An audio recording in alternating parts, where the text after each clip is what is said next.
हिंदी साहित्य में आइए सुनते हैं मुंशी प्रेमचंद्र द्वारा रचित जेवर का डिब्बा। बीए पास करने के बाद चंद्र प्रकाश को ट्यूशन करने के सिवा कुछ न सूझा। उनकी मां पहले ही मर चुकी थी। उसी साल वालिद भी चल बसे और प्रकाश जिंदगी की जो सीरी ख्वाब देखा करता था वो मिट्टी में मिल गए। वालिद आला ओहदे पर थे। उनकी वसातत से चंद्र प्रकाश कोई अच्छी जगह मिलने की पूरी उम्मीद थी, मगर वो सब मंसूबे धरे के धरे रह गए और अब गुजर औकात के लिए सिर्फ 30 रुपए माहवार की ट्यूशन ही रह गई है। वालिद ने कोई जायदाद न छोड़ी, उल्टा कर्ज का बोझ और सर पर लाद दिया। और बीवी भी मिली तो तालीम याफ्ता शौकीन जबान की तर्रार, जिसे मोटा खाने और मोटा पहनने की निस्बत मर जाना कबूल था। चंद्र प्रकाश को 30 की नौकरी करते शर्म आती थी, लेकिन ठाकुर साहब ने रहने के लिए मकान देकर उनके आंसू पोंछ दिए।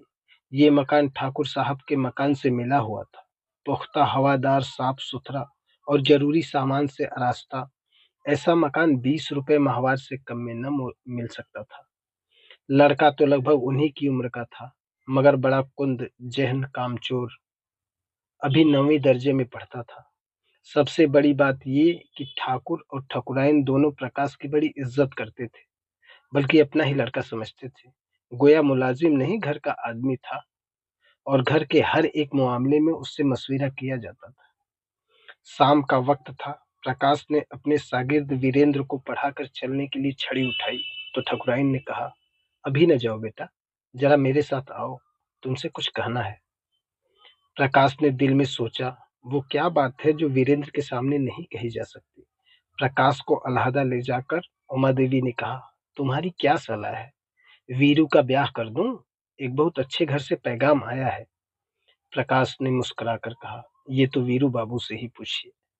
नहीं, मैं तुमसे पूछती हूँ। प्रकाश ने जरा ताज्जुब से कहा, मैं इस मामले में क्या सलाह दे सकता हूँ? उनका 20वां साल तो है, लेकिन ये समझ लीजिए कि ब्याह के बाद पढ़ना हो चुका।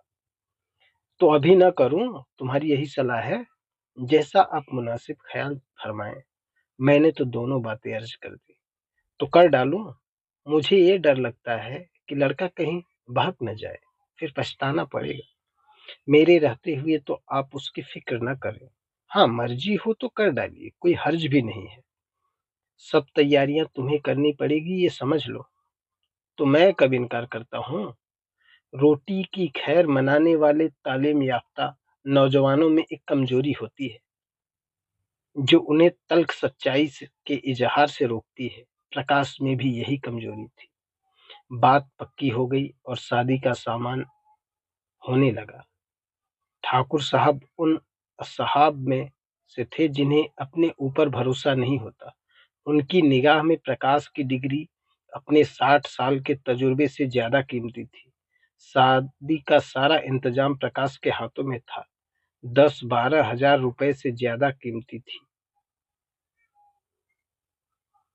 10-12 हजार रुपए खर्च करना कोई कम अख्तियार थोड़ी था। देखते देखते एक खस्ता हाल नौजवान जिम्मेदार मैनेजर बन बैठा। कहीं बजाज उसे सलाम करने आया है, कहीं मोहल्ले का बनिया घेरे हुए है, कहीं गैस और सामियाने वाला खुशामद कर रहा है। वो चाहता तो 200-400 रुपए आसानी से उड़ा सकता था, लेकिन इतना कमीना न था। फिर उसके साथ क्या दगा करे जिसने सब कुछ उसी पर छोड़ दिया हो। मगर जिस दिन उसने 5 हजार के जेवर खरीदे, उसके कलेजे पर सांप लौटने लगा। घर आकर चंपा से बोला, हम तो यहाँ रोटियों के मोहताज हैं और दुनिया में ऐसे ऐसे आदमी पड़े हैं जो हजारों लाखों रुपए के जेवरात बनवा डालते हैं। ठाकुर साहब ने आज बहू के चढ़ावे के लिए 5 हजार के जेवर खरीदे। ऐसी चीजों को देखकर आंखें ठंडी हो जाए। सच कहता हूँ, बाद चीजों पर तो आंख नहीं ठहरती थी। चंपा हासिदाना लहजे में बोली, ओह, हमें क्या करना है? जिन्हें ईश्वर ने दिया है वो पहने, यहाँ तो रो रो कर मरने को पैदा हुए हैं। चंद्र प्रकाश, यही लोग मजे उड़ाते हैं। न कमाना न धमाना, बाप दादा छोड़ गए हैं। मजे से खाते हैं और चयन करते हैं। इसीलिए कहता हूँ ईश्वर बड़ा गैर मुंसिफ है। चंपा, अपना अपना मुकद्दर है। ईश्वर का क्या कसूर है? तुम्हारे बाप दादा छोड़ गए होते तो तुम भी मजे उड़ाते। यहाँ तो रोजमर्रा का खर्च चलाना मुश्किल है। गहने कपड़े कौन रोए। कोई ढंग की साड़ी भी नहीं कि किसी भले आदमी के घर जाना हो तो पहन लो। मैं तो इसी सोच में हूँ कि ठकुराइन के यहाँ शादी में कैसे जाऊंगी। सोचती हूँ मैं बीमार पड़ जाती तो जान बचती। ये कहते कहते उसकी आंखें भर आईं। प्रकाश ने तसल्ली दी। साड़ी तुम्हारे लिए जरूर लाऊंगा। ये मुसीबत के दिन हमेशा न रहेंगे। जिंदा रहा तो एक दिन तुम सर से पांव तक जेवर से लदी होगी। चंपा मुस्कुराकर बोली, चलो, ऐसे मन की मिठाई मैं नहीं खाती। गुजर होती जाए यही बहुत है। प्रकाश ने चंपा की बात सुनकर शर्म और हया से सर झुका लिया। चंपा उसे इतना काहिल उलवजूद समझती है। रात को दोनों खाना खाकर सोए तो प्रकाश ने फिर जेवरों का जिक्र छेड़ा। जेवर इसकी आंखों में बसे थे। इस शहर में ऐसे बढ़िया जेवर बनते हैं, मुझे इनकी उम्मीद न थी। चंपा ने कहा, कोई और बात करो, जेवरों की बात सुनकर दिल जलता है। ऐसी चीजें तुम पहनो तो रानी मालूम होने लगो। जेवरों से क्या खूबसूरती मालूम होती है। मैंने तो ऐसी बहुत सी औरतें देखी है जो जेवर पहनकर भी भद्दी मालूम होती है। ठाकुर साहब, ठाकुर साहब मतलब कि यार मालूम होते हैं। ये न कहा कि तुम इसमें से एक दो चंपा के लिए रख लो। तुम कैसी बच्चों सी बातें करते हो। इसमें बचपन की क्या बात है। कोई फराक दिल आदमी कभी इतनी कंजूसी न करता। मैंने सखी कोई नहीं देखा जो अपनी बहू के जेवर किसी गैर को बख्श दे। मैं गैर नहीं हूँ। हम दोनों एक ही मकान में रहते हैं। मैं उनके लड़के को पढ़ाता हूँ और शादी का सारा इंतजाम कर रहा हूँ। अगर 100-200 की चीज दे देते तो कौन सी बड़ी बात थी। मगर अल्लाह इस सरबत का दिल दौलत के बोझ से दबकर सिकुड़ जाता है। इसमें सखावत और फराक हौसलगी के लिए जगह ही नहीं रहती। यकायक प्रकाश चारपाई से उठकर खड़ा हुआ। आह, चंपा के नाजुक जिस्म पर एक गहना भी नहीं, फिर भी वो कितनी साकिर है। उसे चंपा पर रहम आ गया। यही तो खाने पीने की उम्र है और इस उम्र में इस बेचारी को हर एक चीज के लिए तरसना पड़ता है। वो दबे पांव घर से बाहर छत पर आया। ठाकुर साहब की छत उस छत से मिली हुई थी। बीच में एक 5 फुट की दीवार थी। वो दीवार पर चढ़ गया और ठाकुर साहब की छत पर आहिस्ता से उतर गया। घर में बिल्कुल सन्नाटा था। उसने सोचा, पहले जीने से उतरकर कमरे में चलो। अगर वह जाग गए तो जोर से हंस दूंगा और कहूंगा, क्या चकरा दिया। कह दूंगा, मेरे घर की छत से कोई आदमी इधर आता दिखाई दिया, इसलिए मैं भी इसके पीछे पीछे आया हूं। देखूं क्या करता है। किसी को मुझ पर शक ही न होगा। अगर संदूक की कुंजी मिल गई तो पौ बाहर है। सब नौकरों पर सुबह करेंगे। मैं भी कहूंगा, साहब, नौकरों की हरकत है, उनके सिवा और कौन ले जा सकता है। मैं नलवा निकलवा दूंगा। शादी के बाद कोई दूसरा घर ले लूंगा। फिर आहिस्ता आहिस्ता एक एक जेवर चंपा को दूंगा जिससे कोई शक न गुजरे। फिर भी वो जब जीने से उतरने लगा तो उसका दिल धड़क रहा था। धूप निकल आई थी। प्रकाश अभी सो रहा था कि चंपा ने उसे जगाकर कहा, बड़ा गजब हो गया। रात को ठाकुर साहब के घर में चोरी हो गई। चोर जेवरों का डिब्बा उठा ले गए। प्रकाश ने पड़े पड़े पूछा, किसी ने पकड़ा नहीं चोर को? किसी को खबर भी नहीं। वही डिब्बे ले गए जिसमें शादी के जेवर थे। न जाने कैसे चाबी उड़ा ली और उन्हें कैसे मालूम हुआ कि इस संदूक में डिब्बा रखा है। नौकरों की कारिस्तानी होगी। बाहर के आदमी का ये काम नहीं है। नौकर तो उनके पुराने हैं। नियत बदलते क्या देर लगती है। आज मौका देखा उड़ा ले गए।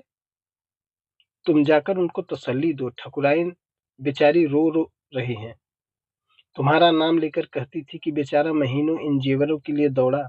एक एक चीज अपने सामने बनवाई और चोर मुंडी काटे ने उसकी सारी मेहनत पर पानी फेर दिया। प्रकाश झटपट उठ बैठा और घबराया हुआ सा जाकर ठकुराइन से बोला, यह तो बड़ा गजब हो गया माताजी। मुझे तो अभी अभी चंपा ने बतलाया।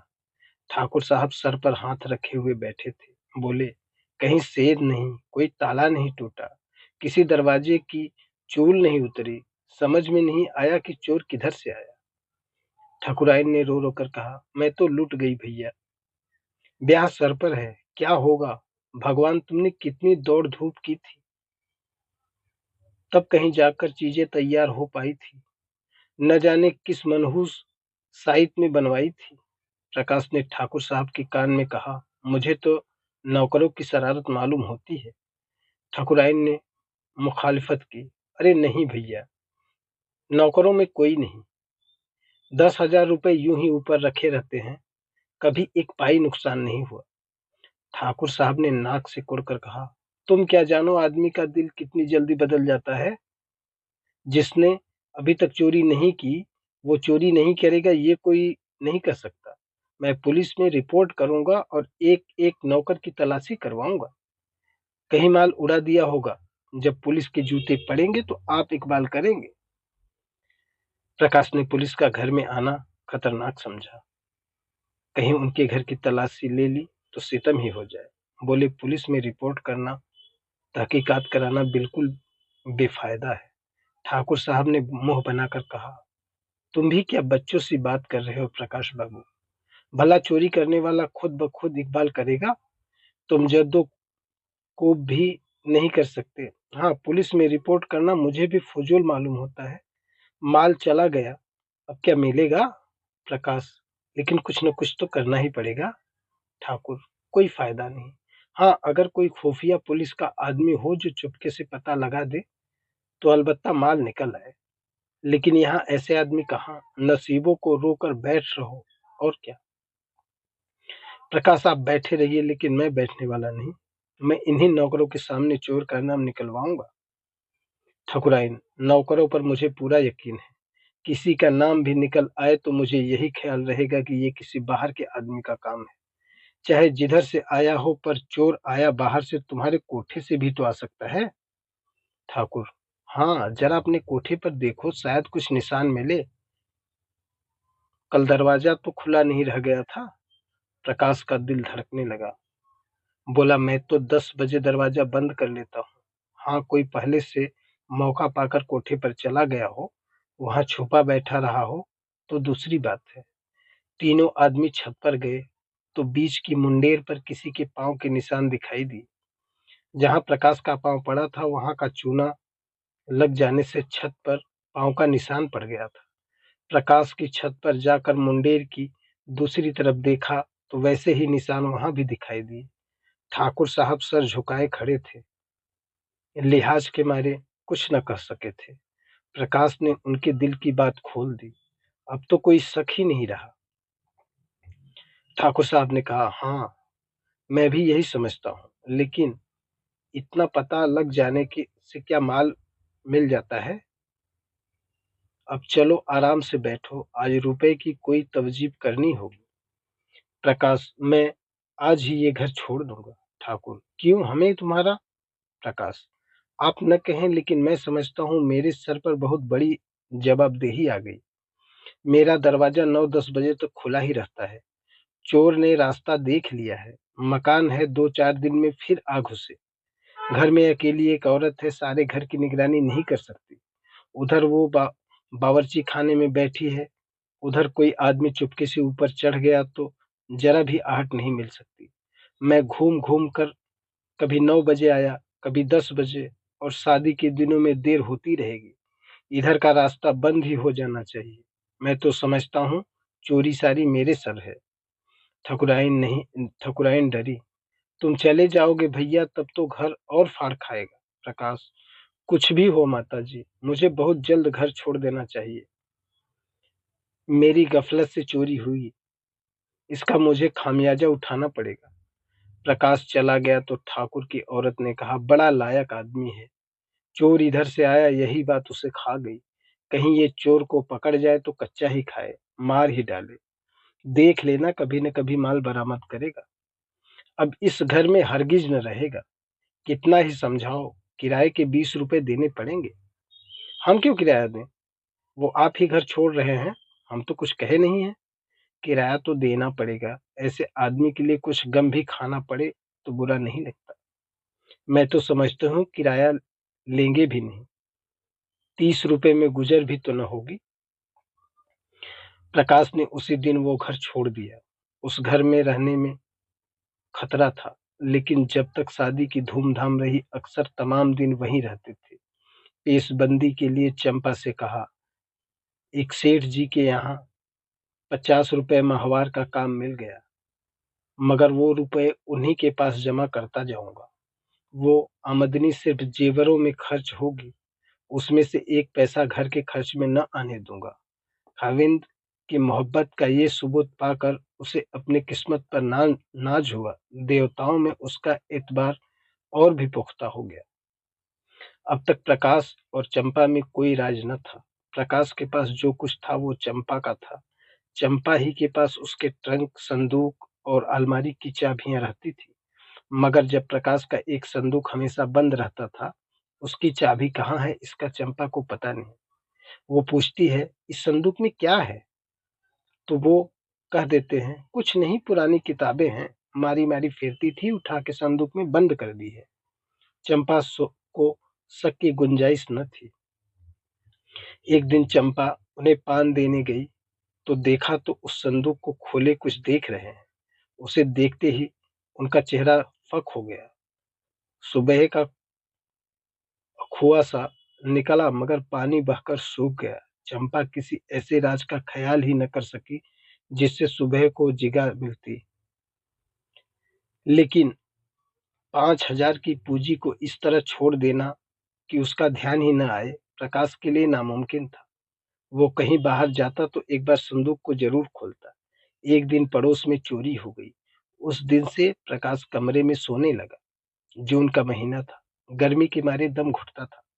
चंपा ने बाहर सोने के लिए कहा, मगर प्रकाश ने न माना। अकेला घर में कैसे छोड़ दे? चंपा ने कहा, चोरी ऐसों के घर नहीं होती। चोर कुछ देखकर ही जान खतरे में डालते हैं। यहाँ क्या रखा है? प्रकाश ने गुस्से में कहा, कुछ नहीं, बर्तन तो हैं, गरीब के लिए तो अपनी हंडिया ही बहुत है। एक दिन चंपा ने कमरे में झाड़ू लगाई तो संदूक खिसका कर एक तरफ रख दिया। प्रकाश ने संदूक की जगह बदली हुई देखी तो बोला, संदूक तुमने हटाया था? ये पूछने की बात न थी। झाड़ू लगाते वक्त अक्सर चीजें इधर उधर खिसका दी जाती है। बोली, मैं क्यों हटाने लगी? फिर किसने हटाया? घर में तुम रहती हो, जाने कौन। अच्छा, अगर मैंने ही हटा दिया तो इसमें पूछने की क्या बात है? कुछ यूं ही पूछा था। मगर जब तक संदूक खोलकर तमाम चीजें देख न ले, प्रकाश को चैन कहाँ। चंपा जैसे ही खाना पकाने चली तो संदूक खोलकर देखने लगा। आज चंपा ने पकौड़ियां बनाई थी। पकौड़ियां गर्म गर्म ही मजा देती हैं। प्रकाश को पकौड़ियां पसंद बहुत थी। उसने थोड़ी सी पकौड़ियां तस्तरी में रखी और प्रकाश को देने गई। प्रकाश ने उसे देखते ही संदूक धमाके से बंद कर दिया और ताला लगाकर उसे बहलाने के लिए बोला, तस्तरी में क्या लाई? आज न जाने क्यों मुतलक भूख नहीं लगी, पेट में गिरानी मालूम होती है। अच्छी पकौड़ियां हैं। आज चंपा के दिल में सुबह का वो अखुआ जैसे हरा होकर लहलहा उठा। संदूक में क्या है ये देखने के लिए उसका दिल बेकरार हो गया। प्रकाश उसकी चाबी छुपा कर रखता था। चंपा को वो ताली किसी तरह न मिली। एक दिन एक फेरी वाला बिसाती पुरानी चाबियां बेचने आ निकला। चंपा ने उस ताली की चाबी खरीद ली और संदूक खोल डाला। अरे, ये तो जेवर है। उसने एक एक जेवर निकाल कर देखा। ये कहाँ से आए? मुझसे तो कहीं इनके मुतल्लिक बातचीत नहीं की। मसलन उसके दिल में ख्याल गुजरा, ये जेवर ठाकुर साहब के तो नहीं। चीजें वही थी जिनका वर्णन करते रहते थे।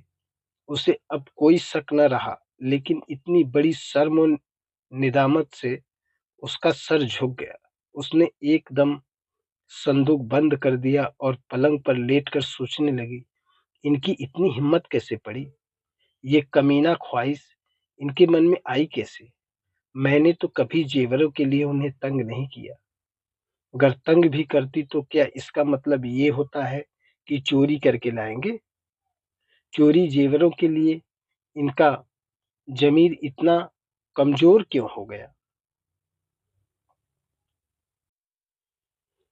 उस दिन से चंपा कुछ उदास रहने लगी। प्रकाश ने प्रकाश से वो मोहब्बत न रही, न वो इज़्ज़त का जज़्बा। बात-बात पर तकरार हो जाती। पहले दोनों एक-दूसरे के दिल की बातें करते थे, मुस्तकबिल से मंसूबे बाँधते थे, आपस में हमदर्दी थी। मगर अब दोनों में कई-कई दिन तक आपस में एक बात भी न होती। कई महीने गुज़र गए। शहर के एक बैंक में असिस्टेंट मैनेजर की जगह खाली हुई। प्रकाश ने अकाउंटेंट का इम्तिहान पास किया हुआ था, लेकिन शर्त ये थी कि नकद 10,000 रुपए की ज़मानत दाखिल करनी होगी। इतनी रकम कहाँ से आए? प्रकाश तड़प-तड़प कर रह जाता। एक दिन ठाकुर साहब से इस मामले पर बातचीत चल पड़ी। ठाकुर साहब ने कहा, "तुम क्यों नहीं दरख्वास्त भेजते?" प्रकाश ने सर झुकाकर कहा, 10,000 की नकद जमानत मांगते हैं। मेरे पास रुपए कहाँ रखे हैं? अजी, दरख्वास्त तो दो। अगर और सब अमूर तय हो जाए तो जमानत भी दे दी जाएगी, इसकी फिक्र न करो। प्रकाश ने हैरान होकर कहा, आप जेर जमानत दाखिल कर देंगे? हाँ हाँ, ये कौन सी बड़ी बात है? प्रकाश घर की तरफ चला तो बड़ा उदास था। उसको ये नौकरी जरूर मिलेगी, मगर फिर भी खुश नहीं है। ठाकुर साहब की साफ दिली और उनके इस पर इतने जबरदस्त एतमाद से उसे दिली सदमा हो रहा था। उनकी शराफत उसके कमीनापन को रौंदे डालती थी। उसने घर आकर चंपा को खुशखबरी सुनाई। चंपा ने सुनकर मुंह फेर लिया। फिर 1 मिनट बाद बोली, ठाकुर साहब से तुमने क्यों जमानत दिलवाई? जगह न मिलती थी, न सही रोटियां तो मिल ही जाती थी। रुपए पैसे का मामला है, कहीं भूल चूक हो जाए तो तुम्हारे साथ उनके पैसे भी जाएं। ये तुम कैसे समझती हो कि भूल चूक होगी? क्या मैं ऐसा अनाड़ी हूं? चंपा ने कहा, आदमी की नीयत भी तो हमेशा एक सी नहीं रहती। प्रकाश सन्नाटे में आ गया। उसने चंपा को चुभती हुई नजरों से देखा, मगर चंपा ने मुंह फेर लिया था। वो उसके अंदरूनी ख्याल का अंदाजा न लगा सका, मगर ऐसी खुशखबरी सुनकर भी चंपा का उदास रहना खटकने लगा। उसके दिल में सवाल पैदा हुआ, उसके अल्फाज में कहीं तंज तो नहीं छुपा है? चंपा ने संदूक खोलकर कहीं देख तो नहीं लिया? इस सवाल का जवाब हासिल करने के लिए वो उस वक्त अपनी एक आंख की नजर कर सकता था। खाने के वक्त प्रकाश ने चंपा से पूछा, तुमने क्या सोच रख कर कहा कि आदमी की नीयत को हमेशा एक सी नहीं रहती, जैसे उसकी जिंदगी और मौत का सवाल हो? चंपा ने आजुर्दा होकर कहा, कुछ नहीं, मैंने दुनिया की बात कही थी। प्रकाश को तसल्ली न हुई। उसने पूछा, क्या जितने आदमी बैंक में मुलाजिम हैं उनकी नीयत बदलती रहती है? चंपा ने गला छुड़ाना चाहा। तुम तो जबान पकड़ते हो। ठाकुर साहब के यहाँ शादी में ही तो तुम अपनी नीयत ठीक न रख सके। 100-200 रुपए की चीज घर में रख ही ली। प्रकाश के दिल में बोझ सा उतर गया। मुस्कुरा कर बोला, अच्छा तुम्हारा इशारा उस तरफ था, लेकिन मैंने कमीशन के सिवाय उसकी एक पाई भी नहीं छुई। और कमीशन लेना तो कोई पाप नहीं। बड़े बड़े हुक्मरान खुले खजाने कमीशन लिया करते हैं। चंपा ने नफरत के लहजे में कहा, जो आदमी अपने ऊपर इतना यकीन रखे उसकी आंख बचाकर एक पाई भी लेना गुनाह समझती हूँ। तुम्हारी शराफत जब जानती कि तुम कमीशन के रुपए जाकर उनके हवाले कर देते। इन 6 महीनों में उन्होंने तुम्हारे साथ क्या क्या सुलूक किए? कुछ दिया ही है? मकान तुमने खुद छोड़ा, लेकिन वो 20 रुपए माहवार दिए जाते हैं। इलाके से कोई सौगात आती है, तुम्हारे यहाँ जरूर भेजते हैं। तुम्हारे पास घड़ी न थी, अपनी घड़ी तुम्हें दे दी। तुम्हारी कहारिन जब नागा करती है, खबर पाते ही अपना नौकर भेज देते हैं। मेरी बीमारी में डॉक्टर की फीस उन्होंने अदा की, और दिन में 2-2 दफा पूछने आया करते थे, ये जमानत की क्या छोटी बात है? अपने रिश्तेदारों तक की जमानत तो जल्दी से कोई देता ही नहीं। तुम्हारी जमानत के नकद 10,000 रुपए निकाल कर दे दिए, इसे तुम छोटी बात समझते हो? आज तुमसे कोई गलती हो जाए तो उनके रुपए तो जब्त हो गए जाए। जो आदमी अपने ऊपर इतनी मेहरबानी करे उसके लिए हमें जान कुर्बान करने के लिए हमेशा तैयार रहना चाहिए। प्रकाश खाकर लेटा तो उसका ज़मीर उसे मलामत कर रहा था। दुखते हुए फोड़े में कितना मवाद भरा है ये उस वक्त मालूम होता है जब नस्तर लगाया जाता है। दिल की स्याही उस वक्त मालूम होती है जब कोई उसे हमारे सामने खोल कर रख देता है। कोई सोशल या पॉलिटिकल कार्टून देखकर क्यों हमारे दिल पर चोट लगती है? इसलिए कि वो तस्वीर हमारी हैवानियत को खोल कर हमारे सामने रख देती है। वो जो दिल के अथाह समुंदर में बिखरा हुआ पड़ा था, इकट्ठा होकर घर से निकलने वाले कूड़े की तरह अपनी जसामत से हमें मुनव्विस कर देता है। तब हमारे मुंह से निकल पड़ता है कि अफ़सोस, चंपा के इस मलामत आमेज अल्फाज ने प्रकाश की इंसानियत को बेदार कर दिया।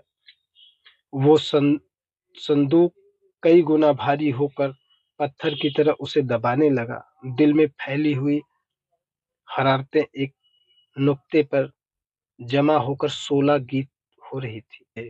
प्रकाश को बैंक में मुलाजिमत मिल गई। इस तकरीब में उसके यहाँ मेहमानों की दावत है। ठाकुर साहब, उनकी अविया बीरेंद्र और उसकी नई दुल्हन भी आए हुए हैं। बाहर यार दोस्त गा बजा रहे हैं। खाना खाने के बाद ठाकुर साहब चलने को तैयार हुए। प्रकाश ने कहा, आज आपको यहाँ रहना होगा। दादा, मैं इस वक्त न जाने दूंगा। चंपा को उसकी ये जिद बुरी मालूम हुई। चारपाइयां नहीं है, बिछौने नहीं है और न काफी जगह ही है। रात भर उनको तकलीफ देने और खुद तकलीफ उठाने की कोई जरूरत उनकी समझ में न आई। लेकिन प्रकाश बराबर जिद करता रहा, यहाँ तक कि ठाकुर साहब राजी हो गए। 12 बजे थे। ठाकुर साहब ऊपर सो रहे थे और प्रकाश बाहर बरामदे में। तीनों औरतें अंदर कमरे में थी। प्रकाश जाग रहा था। वीरों के सिरहाने चाबियों का गुच्छा पड़ा हुआ था। प्रकाश ने गुच्छा उठा लिया, फिर कमरा खोलकर उसमें से जेवरात का डिब्बा निकाला और ठाकुर साहब के घर की तरफ चला। कई माह पेशतर वो इसी तरह लरजते हुए दिल के साथ ठाकुर साहब के मकान में घुसा था। उसके पांव तब भी इसी तरह थरथरा रहे थे, लेकिन तब कांटा चुभने का दर्द था, आज कांटा निकलने का। तब बुखार का चढ़ाव था, हरारत इब्तिराब और खालिश से पूर्व। अब बुखार का उतार था, सुकून, फरहत और उमंग से भरा हुआ। तब कदम पीछे हटा था, आज कदम आगे बढ़ा था। ठाकुर साहब के घर पहुंचकर उसने आहिस्ते से वीरेंद्र का कमरा खोला और अंदर जाकर ठाकुर साहब के पलंग के नीचे डिब्बा रख दिया। फिर फौरन बाहर आकर आहिस्ते से दरवाजा बंद किया और घर लौट पड़ा। हनुमान जी की संजीवनी बूटी वाला पहाड़ का टुकड़ा उठाए जिस रूहानी सुरूर का लुत्फ उठा रहे थे, वैसी ही खुशी प्रकाश को भी हो रही थी। जेवरे को अपने घर से ले जाते हुए उसकी जान सूखी हुई थी, गोया कि किसी गहराई में जा रहा हो। आज डिब्बे को लौटाकर उसे ऐसा मालूम हो रहा था जैसे वो एरोप्लेन पर बैठा हुआ फिजा में उड़ा जा रहा है, ऊपर, ऊपर और ऊपर। वो घर पहुंचा तो वीरू सो रहा था। चाबियों का गुच्छा उसके सिरहाने रख दिया। ठाकुर साहब सुबह तशरीफ ले गए। प्रकाश शाम को पढ़ाने आया करता था। आज वो बेसब्र होकर तीसरे पहर ही जा पहुंचा। देखना चाहता था वहां आज क्या गुल खिलता है। वीरेंद्र ने उसे देखते ही खुश होकर कहा, बाबूजी, कल आपके यहाँ ही दावत पड़ी, बड़ी मुबारक थी। जो जेवरात चोरी हो गए थे, सब मिल गए। ठाकुर साहब भी आ गए और बोले, बड़ी मुबारक दावत थी तुम्हारी। पूरा का पूरा डिब्बा मिल गया, एक चीज भी नहीं गई, जैसे अमानत रखने के लिए ही ले गया हो। प्रकाश को उनकी बातों पर यकीन कैसे आए जब तक वो अपनी आंखों से न देख ले। कहीं ऐसा भी हो सकता है कि चोरी गया हुआ माल 6 माह बाद मिल जाए। और ज्यों का त्यों डिब्बा खोलकर उसने बड़ी संजीदगी से देखा। ताज्जुब की बात है, मेरी अकल तो काम नहीं करती। ठाकुर, किसी की अकल कुछ काम नहीं करती भाई, तुम्हारी ही क्यों। वीरू की माँ तो कहती है कोई गैबी मोजिजा है। आज से तुझे भी मोजिजा पर यकीन हो गया। प्रकाश, अगर आंखों देखी बात न होती तो मुझे यकीन न आता। ठाकुर, आज इस खुशी में हमारे यहाँ दावत होगी। प्रकाश, आपने कोई मंत्र वंत्र तो नहीं पढ़ाया ऐसा किसी से। ठाकुर, कई पंडितों से। प्रकाश, तो बस ये उसी की बरकत है। घर लौटकर प्रकाश ने चंपा को ये खुशखबरी सुनाई तो वो दौड़कर उनके गले से चिमट गई और न जाने क्यों रोने लगी, जैसे उसका बिछड़ा हुआ खाविंद बहुत मुद्दत के बाद घर आ गया हो। प्रकाश ने कहा, आज उनके यहाँ मेरी दावत है, मैं भी 1000 भूखों को खाना खिलाऊंगा। तुम तो सैकड़ों का खर्च बतला रही हो। मुझे इतनी खुशी हुई कि लाखों रुपए खर्च करने पर भी अरमान पूरा न हुआ। प्रकाश की आंखों में आंसू आ गए। धन्यवाद।